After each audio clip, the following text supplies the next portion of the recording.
MaxSpace is a startup working on designing and building inflatable habitats in space. With a talented team with deep experience in life support systems, inflatable habitats, and business expertise, their plan is to expand humanity into Earth orbit, to the Moon, and Mars. Their habitats use super strong multi-layered material while keeping the cost down. First, we'll look at their advantages compared to the competition, then cover their newly announced Thunderbird space station design, and finally cover their later plans for habitats on the Moon. Advantages.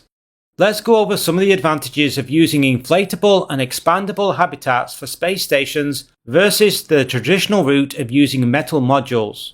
Large volume. The company states they can launch and deploy a habitat that has the volume of the International Space Station in a single flight. That's 1,000 cubic meters of volume, capable of accommodating many astronauts, equipment, and payloads. The reason this is possible is that the fabric comprising the outer shell, in its stowed configuration, is packaged tightly and only inflated when in orbit, allowing the final volume to be much larger than can be accommodated in a payload fairing. Once fully inflated in orbit, the interior makes full use of the three-dimensional volume in zero gravity, maximizing crew well-being and efficient use of the station. Astronaut Nicole Scott used her experience on board the International Space Station to help make the design more practical and useful. Low cost. The fabric used for the habitat is lighter than traditional metal modules, resulting in a lower launch mass, which makes it cheaper to launch. Each launch results in a higher habitable volume once deployed than rigid metal modules, leading to larger space stations for less cost. MaxSpace states that it's simpler and faster to produce these inflatable habitat modules than metal modules. It certainly has taken time for Axiom Space to build their modules, which are produced in Italy by Thales Alenia. MaxSpace incorporates two metal end sections with docking adapters with large windows in one of those modules, giving the crew views of Earth and outside the station. The inflatable area itself does not have any windows though. Speculating a little, it seems possible future iterations of the module could include windows. The reasoning is that all the tension is transmitted through a number of high-strength cords or tendons, resulting in the rest of the fabric not being under tension. So, cutting into the non-load-bearing fabric to make a window seems possible.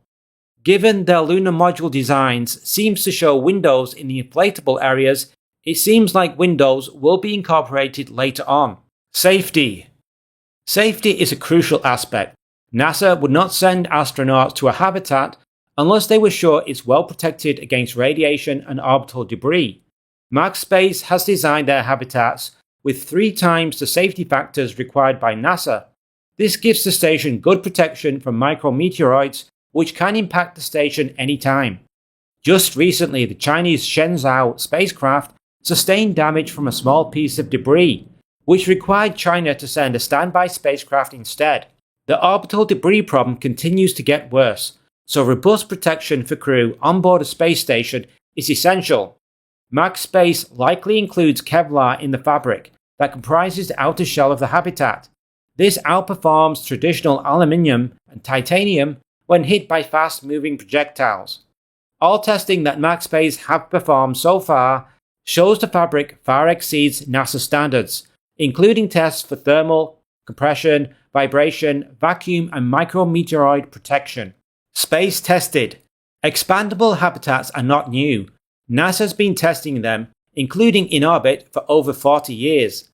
NASA extensively ground tested TransHab in 1999. Genesis 1 and Genesis 2 launched in 2006 and 2007. Both re-entered Earth's atmosphere and burned up this year. MaxSpace's co-founder and chief technology officer, Maxim de Jong, designed and manufactured them while he was working at Thin Red Line Aerospace. And finally, Beam, the Bigelow Expandable Activity Module, which is still attached to the International Space Station. MaxSpace is supported by NASA through an unfunded Space Act agreement. This gives the startup access to NASA expertise and facilities, including the testing of inflatable soft goods for human habitation applications. Now, let's turn to their newly announced space station design, just in time for NASA's commercial LEO destinations Phase 2 awards. Thunderbird, an inflatable space station. Less than a week ago, on the 17th of December 2025, MaxSpace announced their Thunderbird station, described as a flagship space station for Earth orbit, Moon and Mars. They also announced an in-orbit expandable habitat demonstration scheduled for early 2027 on a Falcon 9 rideshare mission. It's called Mission Evolution. Thunderbird station is built to support 4 or more crew members continuously, with an impressive 350 cubic meters of pressurized volume. That's a third of the volume of the International Space Station. In comparison, Vast Space's Haven 1, launching next year, has 80 cubic meters of space. Axiom Station, while eventually having more volume once fully assembled, will initially have only 150 cubic meters of space. Only Starlab, with its 450 cubic meters of space, is larger, but this station, because of its 8-meter diameter, requires a Starship vehicle to lift it into orbit. That's not the case with MaxSpace. Thanks to their expandable habitats, a Falcon 9 or similar medium lift vehicle is all that's required. The MaxSpace station expands over 20 times in space once deployed and doesn't require any assembly. The interior of the Thunderbird station has a reconfigurable architecture, allowing astronauts to adapt the station depending on need, for instance for research, manufacturing, or living quarters. The design takes full advantage of the 3-dimensional volume in microgravity to create a more spacious and usable volume. The station has over 60 payload lockers installed, with room for more if required. MaxSpace mentions industrial-scale in-space manufacturing, often used by government or commercial missions. The company states the station can scale for surface habitats on the Moon and Mars. The CEO and co-founder of MaxSpace, Salim Mian, says, Thunderbird station is not an incremental step. It's a fundamental redesign of what LEO, Moon and Mars space stations can be. We're pioneering building space real estate that reflects how we'll live and work in space, this decade and beyond, unquote. Astronaut Nicole Scott, a veteran NASA astronaut and newly appointed lead astronaut at MaxSpace, said, It's the first time I've seen an interior truly designed for space, not Earth. I'm excited that my over 100 days in space has been able to positively guide our team's designs and the functional customization of Thunderbird for future astronaut missions, unquote. Mission Evolution demo flight set for early 2027. On the smaller tech demo in early 2027, the company says the purpose is to test and verify on-orbit deployment of the expandable module. It will also test environmental control and life support systems. This tech demo is now in production after completing many years of testing. Aaron Kemmer, the co-founder and chairman of MaxSpace, said to TechCrunch in 2024, We'll go to LEO, that's low Earth orbit, inflate the largest inflatable to ever go to space, then let it stay up there for a while and see what happens. It will have some small customer payloads, but those are secondary. Once they prove out the concept with this small one, 2 cubic meters that expand to 20, which you might call bedroom sized, the real thing will be much bigger, as already demonstrated on the surface. Our first expandable module will be similar in size to current space station modules, ranging in the tens to hundreds of cubic meters. Eventually, we aim for thousands of cubic meters. This will not only help us on the way to orbit, but also on missions to the Moon and Mars, he said.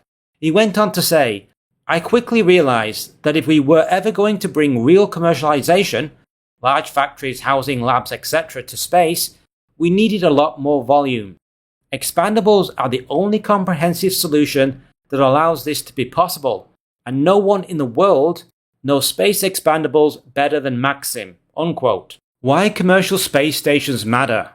The International Space Station is planned to be deorbited and will burn up in Earth's atmosphere in 2030. The race is on to replace ISS with commercial alternatives before then. NASA launched its CLD, or Commercial LEO Destinations Program, to find and fund 2 or more replacement stations. The key advantage MaxSpace offers, according to them, is exceptional volume using standard medium launch vehicles like Falcon 9. Furthermore, the company states, their modules are faster, simpler and cheaper to produce and don't require any on-orbit assembly. These modules are well suited for long-duration missions due to their spacious interior. For instance, Haven 1 from VAST supports a crew of 4 for up to 30 days. A larger station would allow for more time, perhaps 6 months or a year at a time. For short-stay missions, the Thunderbird station can accommodate up to 8 people. It has 2 docking ports to support a visiting crew vehicle while also accommodating cargo vehicles for resupply of food, equipment, or experiments. It's designed for sustained presence or variable missions with an expected launch date in 2029. Why did MaxSpace propose this station now? Well, their CEO stated that NASA's change of direction towards commercial space stations in June of this year was the reason. Specifically, NASA stated they would fund multiple space stations using the Lightweight Space Act agreements instead of the more onerous FAR contracts.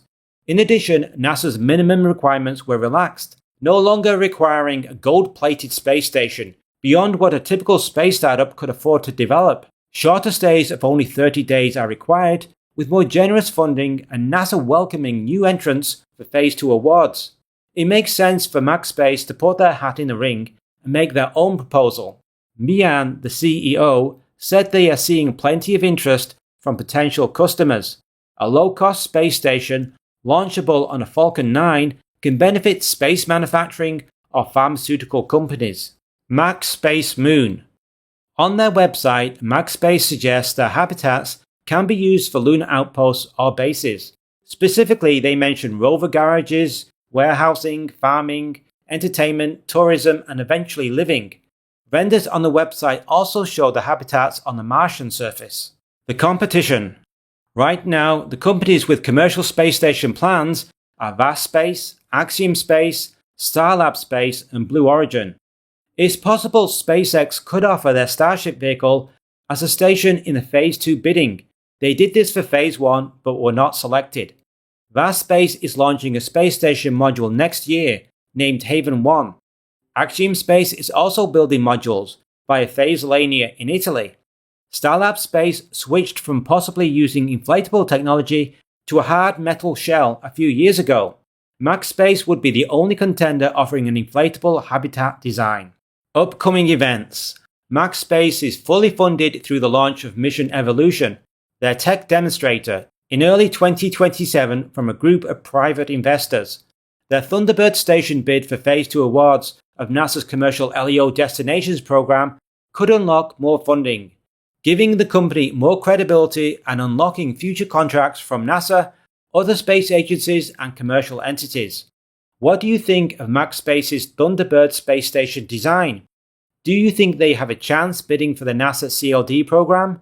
What about their plans for using their habitats on the Moon or Mars?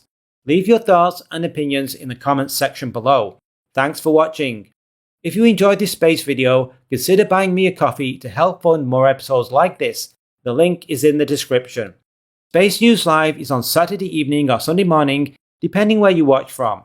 The live stream is a great way for you to share your thoughts and opinions on the videos I posted this week, or on any space topic in general. I highlight the most thought-provoking comments on videos I've received, along with previews of upcoming content. If you got the time, please tune in and say hi. Be sure to like and subscribe so you'll see our upcoming videos.